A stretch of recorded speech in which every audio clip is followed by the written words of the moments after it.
Selesai ceramah di Surabaya malam, besoknya Madura, besoknya lagi Surabaya, terus langsung saya ceramah lagi ke Bima, Nusa Tenggara Barat, langsung lagi ke NTT, baru sampai tadi, langsung ceramah di Cikarang, langsung ke sini, dari sini ada acara lagi di Bandung. Jadi mohon maaf pertama karena terlambat, ini jam 2, dan mohon maaf saya nggak bisa lama. Tetapi walaupun sedikit, insya Allah bermanfaat. Makanya jangan ada yang ribut, dengarkan sedikit nasihat yang saya sampaikan, karena kasihan juga jamaah sudah menunggu dari tadi. Saudara-saudara sekalian, Assalamualaikum warahmatullahi wabarakatuh. Alhamdulillahil-Qawi sultanuh, al-wadih al-burhanuh, al-mabsut fil wujud karamuhu wa ihsanuh. Allahumma salli wa sallim wa barik wa karrim wa azim ala nuril anwar wa sirril asrar wa tiryakil akhyar wa miftahi babil yasar sayyidina wa maulana Muhammadin al-Mukhtar wa alihi al-athhar wa ashabihi al-akhyar adada ni'amillah wa ifdalih, amma ba'd. Yang saya cinta, yang saya muliakan, segenap para alim ulama, para habaib, para kiai, para ustadz, para tuan-tuan guru, para tokoh masyarakat, para sesepuh, segenap aparat pemerintah, wabil khusus segenap panitia peringatan Maulid baginda Nabi besar Muhammad. Khususnya yang saya cintai, saya muliakan hadirin hadirat, bapak-bapak, ibu-ibu, khususnya para pemuda-pemudi umat baginda Nabi besar Muhammad yang selalu dimuliakan oleh Allah Subhanahu wa taala. Saudara-saudara, kita duduk pada malam hari yang mulia ini untuk memuliakan dan mengagungkan daripada Maulid atau kelahiran baginda Nabi besar Muhammad sallallahu alaihi wasallam. Mudah-mudahan dengan duduknya kita di majelis Maulid, memuliakan Nabi, mengagungkan hari kelahiran Nabi, bergembira dengan kelahiran Nabi, kelak di akhirat kita akan berkumpul dengan baginda Nabi besar Muhammad sallallahu alaihi wasallam. Wasiat saya pulang dari ini majelis Maulid, bawa ilmu Nabi, bawa amalnya Nabi, bawa akhlaknya Nabi, bawa adabnya Nabi, bawa kelembutannya Nabi, bawa ketegasannya Nabi, bawa amar ma'rufnya Nabi, bawa nahi mungkarnya Nabi, bawa akhlak Nabi, adab Nabi, kelembutan Nabi, kebijaksanaan Nabi.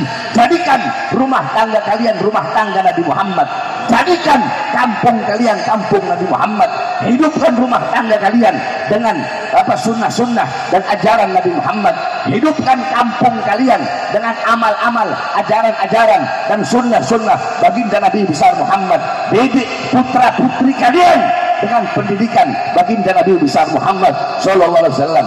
Ini zaman akhir, fitnah di mana-mana, kerusakan di mana-mana, maksiat merajalela, kezaliman di mana-mana.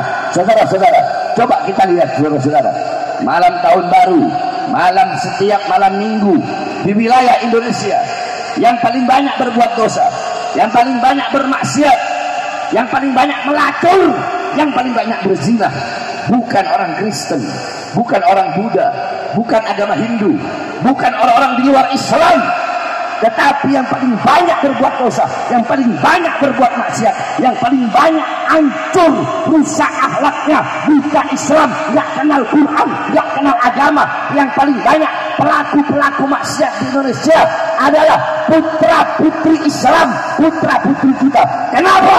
Karena kita sebagai orang tua lalai, tidak pernah mendidik dan mengajarkan pelajaran-pelajaran, ajaran-ajaran amal dan Nabi Muhammad SAW kepada putra-putri kita. Maka pulang dari sini, didik mereka, saudara-saudara.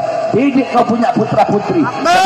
Nasib bangsa, nasib negara ke depan berada di tangan para pemuda-pemudi. Syubbanul yaum rijalul ghad.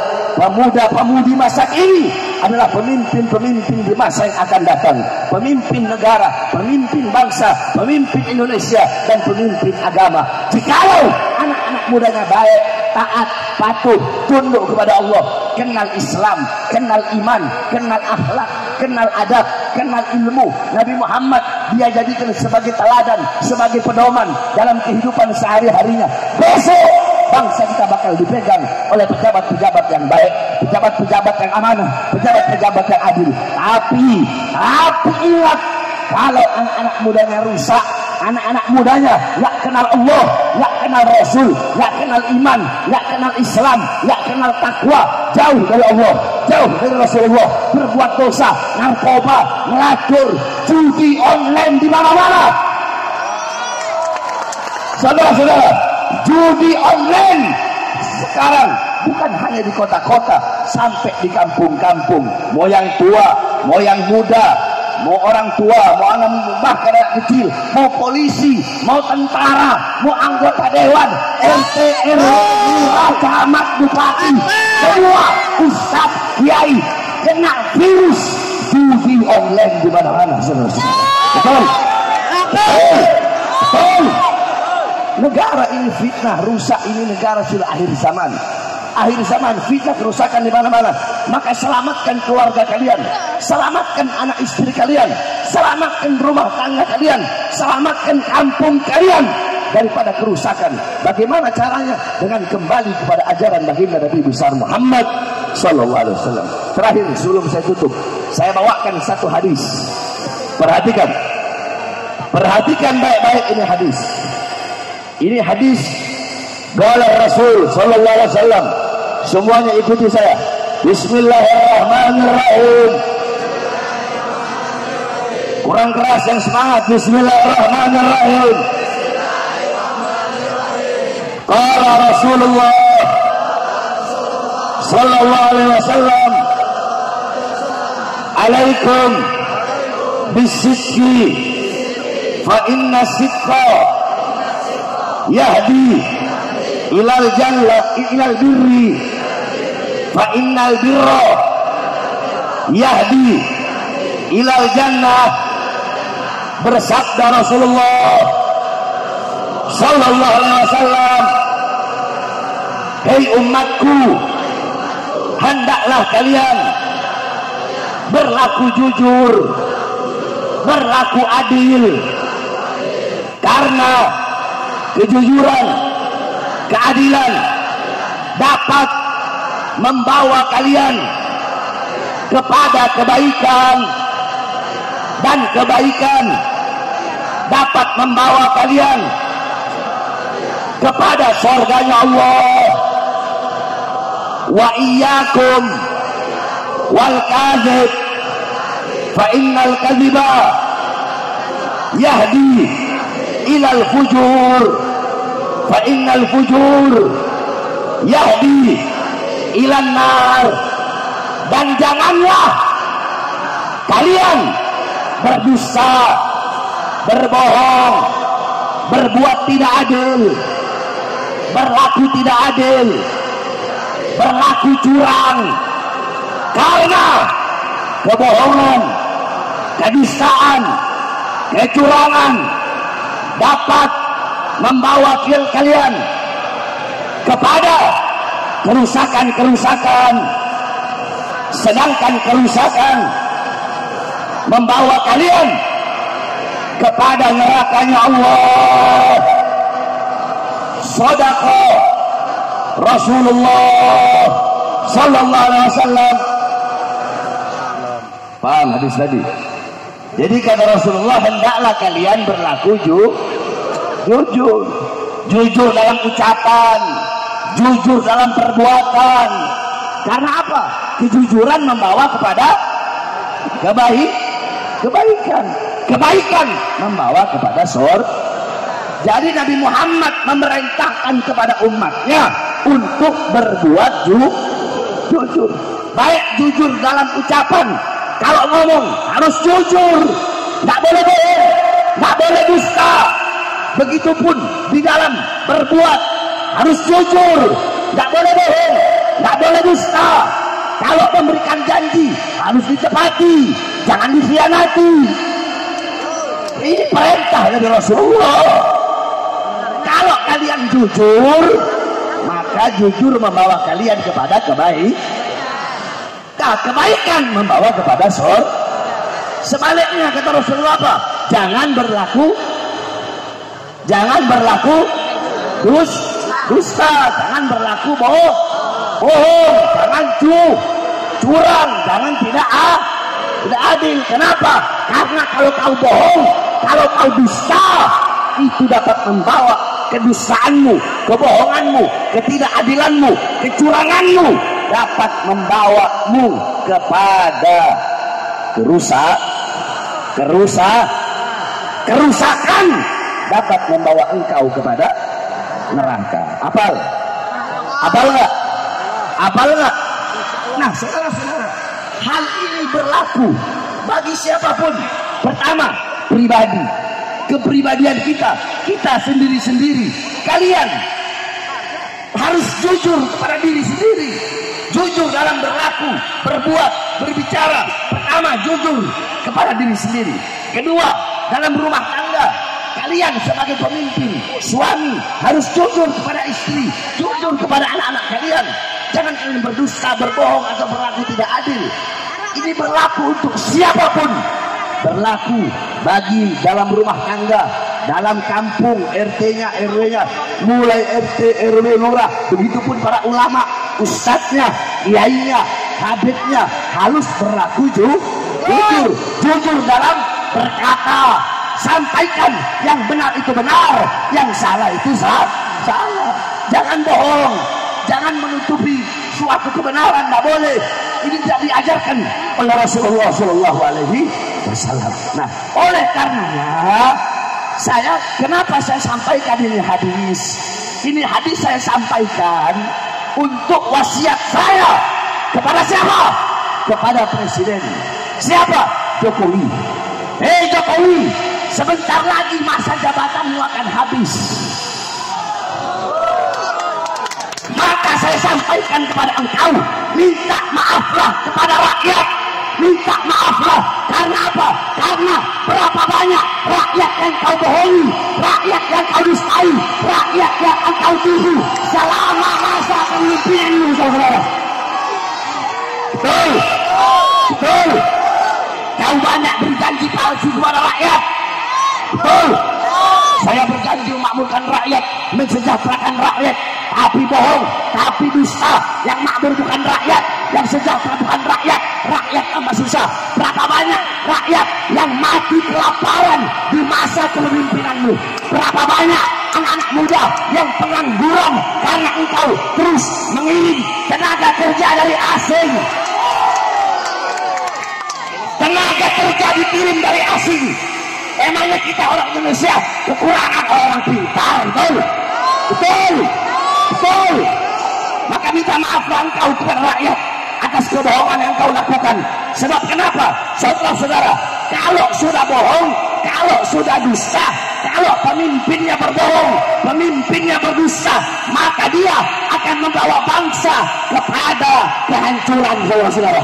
Dia akan membawa rakyat, akan membawa Indonesia kepada kehancuran. Yang ngomong bukan saya. Siapa yang ngomong?